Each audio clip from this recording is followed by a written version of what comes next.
Assalamualaikum warahmatullahi wabarakatuh. Perkenalkan, nama saya Fiona Ramadan Putri, NIM 21086475. Baiklah, saya akan menjelaskan tentang filsafat dari awal sampai akhir. Yang pertama, pengertian filsafat olahraga.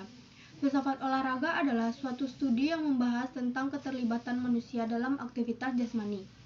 Materi kedua, sejarah perkembangan filsafat. Sejarah perkembangan filsafat adalah dikelompokkan dalam beberapa periode. Yang pertama, zaman Yunani klasik, zaman Yunani kuno, pra-Yunani kuno, zaman pra-Sokrates, dan zaman Renaissance, zaman modern.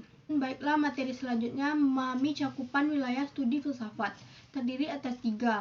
Yang pertama, pengertian ontologi. Ontologi adalah sebuah ilmu yang membahas tentang ilmu pengetahuan dari segala sesuatu yang ada. Yang kedua, pengertian epistemologi.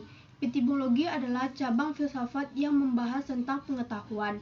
Yang ketiga, pengertian aksiologi. Aksiologi adalah cabang filsafat yang membahas tentang permasalahan nilai atau teori tentang nilai. Materi selanjutnya yaitu aliran-aliran filsafat. Aliran filsafat terdiri atas 2. Yang pertama, rasionalisme. Rasionalisme adalah aliran filsafat ilmu yang berpandangan bahwa otoritas rasio adalah sumber dari segala pengetahuan. Yang kedua, empirik. Empirik adalah suatu aliran dalam filsafat yang menyatakan bahwa semua pengetahuan berasal dari pengalaman manusia. Materi selanjutnya, mengetahui dan memahami manusia dalam kerja filsafat. Terdiri atas 2. Yang pertama, konsep jiwa dan raga. Jiwa adalah akal budi yang membuat manusia dapat berpikir dan merasakan kehidupan yang ada di sekitarnya. Sedangkan raga adalah sebagai bentuk gerak kehidupan dari manusia. Yang kedua, konsep tubuh manusia. Konsep tubuh manusia merupakan struktur fisik organisme manusia. Materi selanjutnya, mengetahui dan memahami relasi pemikiran, filsafat, dan pendidikan. Terdiri atas 2, yaitu yang pertama, filsafat pendidikan. Filsafat pendidikan adalah suatu pandangan dalam proses pendidikan yang memanfaatkan aktivitas fisik untuk menghasilkan perubahan individu. Yang kedua, ruang lingkup filsafat. Ruang lingkup filsafat terdiri atas beberapa. Yang pertama, sportivitas. Sportivitas yaitu kegiatan olahraga yang mendasar. Yang kedua, kecurangan. Yang ketiga, meningkatkan kinerja.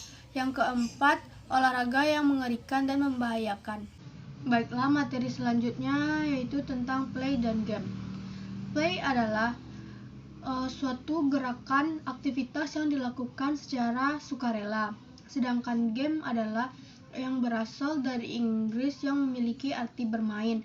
Permainan dalam hal ini menunjukkan pada pengertian kelincahan intelektual. Materi selanjutnya itu memahami hubungan play, game, dan sport. Pengertian sport adalah olahraga ini telah ada sejak zaman nenek moyang kita dahulu. Sport aktivitas seorang pun yang digunakan oleh otot besar dalam tubuh manusia. Sedangkan pengertian play adalah suatu gerak aktivitas yang dilakukan secara sukarela. Sedangkan game yang berasal dari bahasa Inggris yaitu bermain. Permainan dalam hal ini ditunjukkan dalam kelincahan intelektual. Materi selanjutnya yaitu mengetahui dan memahami dualisme dalam olahraga yang terdiri atas 2. Yang pertama, pengertian dualisme. Dualisme adalah filsafat yang menyatakan ada 2 hakikat, yaitu hakikat materi dan hakikat rohani. Yang kedua, pengertian dualisme dalam olahraga, yaitu dikenal sebagai mekanisme umum untuk menyelesaikan permasalahan yang sengketa yang melibatkan para atlet. Materi selanjutnya, aspek etika dalam olahraga. Yang pertama, pengertian etika.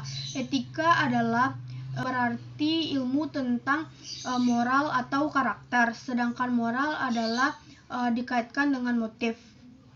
Sekian dari saya. Assalamualaikum warahmatullahi wabarakatuh.